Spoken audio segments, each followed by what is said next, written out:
Hello friends, how to solve this type of questions using the trick.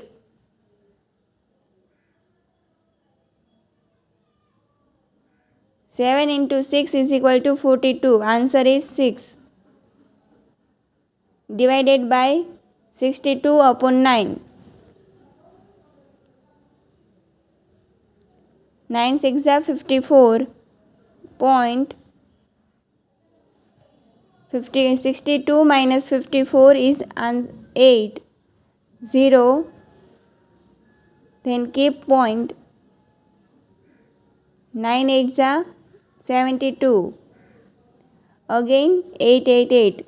6.8 continuous.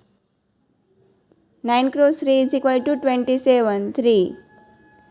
31 minus 27 is equal to 4. 4 cross 3, 4 is equal to 4 4 4. 3.4